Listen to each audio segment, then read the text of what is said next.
प्रणाम मित्रों। सत्यमेव आनंद। आज का विषय थोड़ा गहरा है। आत्मा। आत्मा क्या है और कहाँ है, इस प्रश्न का उत्तर किसी के पास नहीं। ना ही उपनिषदों में, ना ही गीता में। वेदांत जो हमें बताता है वो ये नहीं है कि आत्मा क्या है, बल्कि वो तो ये है कि आत्मा क्या नहीं है। गीता के सबसे प्रसिद्ध श्लोकों में से एक है, नैनम छिन्दन्ति शस्त्राणि नैनम दहति पावकः न चैनम क्लेद्यन्ते आपो न शोष्यति मारुतः। आत्मा को ना शस्त्र भेज सकते हैं, ना आग जला सकती है, ना जल उसे भिगो सकता है, ना हवा सुखा सकती है।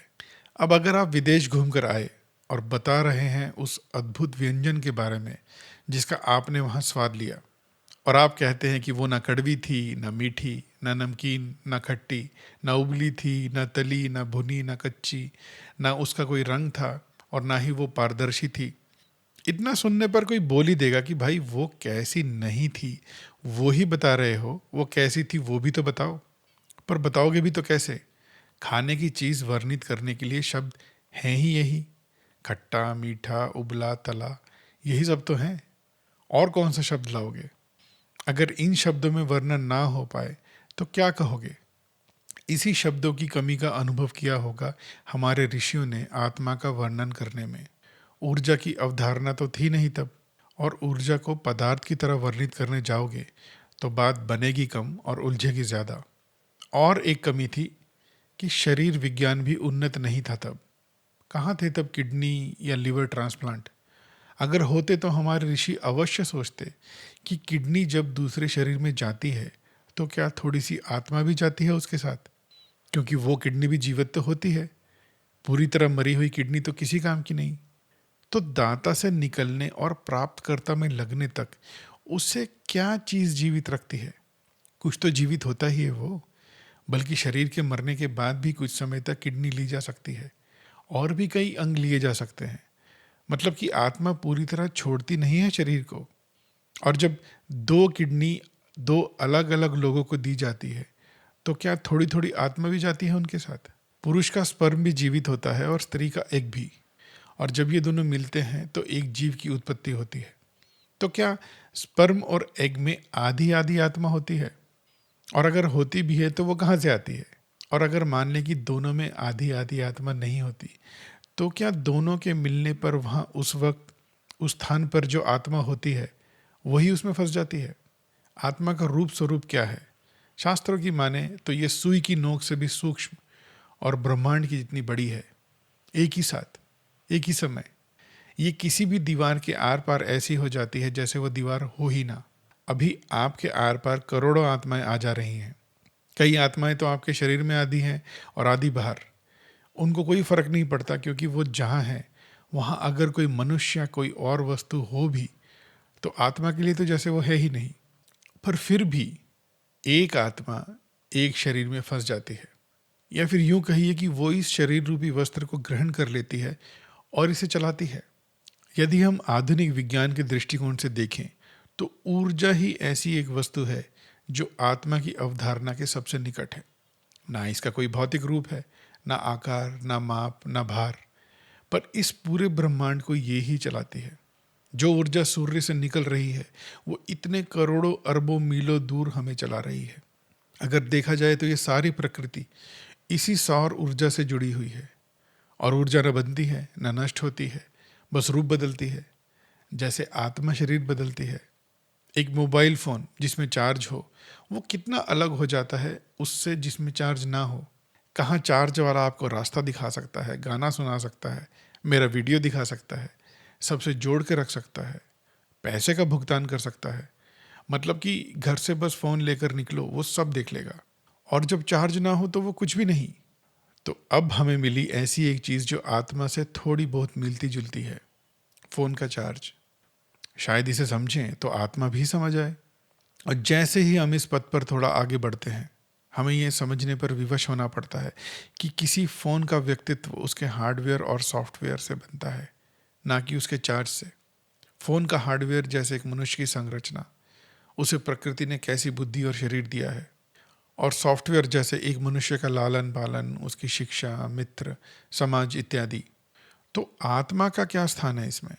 वो तो एक ऊर्जा है जो अरबों वर्षों से, बल्कि अनंत काल से इस ब्रह्मांड में विचरण कर रही है।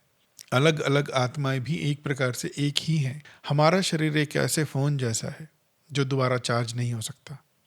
चार्ज के होने ना होने में आकाश पाताल का अंतर। अब चार्ज है तो सुख, दुख, आंसू, अट्टहास, काम, क्रोध, लोभ, मोह, और अब चार्ज गया तो पूर्ण विराम। देखिए, जीवन के लिए आत्मा रूपी ऊर्जा और ये शरीर दोनों चाहिए। और हमारे वेदांत में लिखित है कि आत्मा एक शरीर से दूसरे में ऐसे जाती है जैसे कोई वस्त्र बदल रहा हो। तो इसका अर्थ यही हुआ कि आत्मा शरीर को जीवन देती है, ना कि शरीर आत्मा को। जब इस शरीर को आत्मा मिलती है तो ये सजीव हो उठता है। ये दोनों बातें एक जैसी लगती हैं, पर है नहीं। यह आत्मा नहीं, शरीर प्रधान है। मैं इस शरीर से हूँ। आत्मा तो बस ऊर्जा है। मेरी चेतना मेरे मस्तिष्क की कोशिकाओं में है। मैं मेरे मस्तिष्क में हूँ।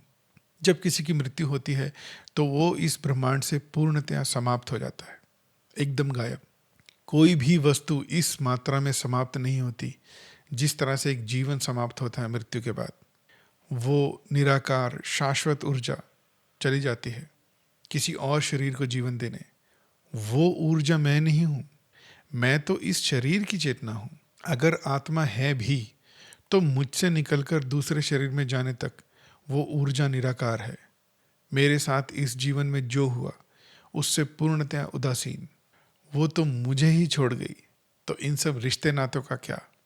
तो वो एक शरीर छोड़ने पर उसकी मृत्यु पर रोती नहीं, ना ही अपने मित्रों संबंधियों के लिए दुखी होती है।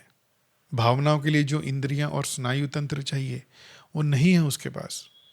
और अगर कोई पद्धति ऐसी है भी तो उस आत्मा को क्या पड़ी है इस जरा से जीवन के लिए विलाप करने की। वो अरबों वर्षों से इस ब्रह्मांड में है, पूरे ब्रह्मांड में घूम सकती है। उसे क्या पड़ी है एक छोटे से जीवन के बारे में विलाप करने की। सत्य यही है कि शरीर मरता है, आत्मा नहीं। पर इस शरीर के साथ वो व्यक्ति, वो चेतना, वो सब मर जाता है। वार्ता गंभीर हो गई, पर यही सत्य है। खुद को आत्मा समझकर अजर अमर मान लेने से भय कम हो जाता है। हमारे प्रिय हमें छोड़ तो गए, पर गए नहीं हैं, इस विश्वास से दुख कम हो जाता है। पर सत्य ये है कि ऐसा विश्वास हम अपनी शांति के लिए करते हैं। हम उसे अपना प्रेम नहीं दिखा पाए, समय नहीं दे पाए, उससे क्षमा नहीं मांग पाए। और अब जब ये सब कह रहे हैं तो पता नहीं वो सुन रहा है कि नहीं। नहीं सुन रहा। सुनने के लिए कानों की आवश्यकता होती है।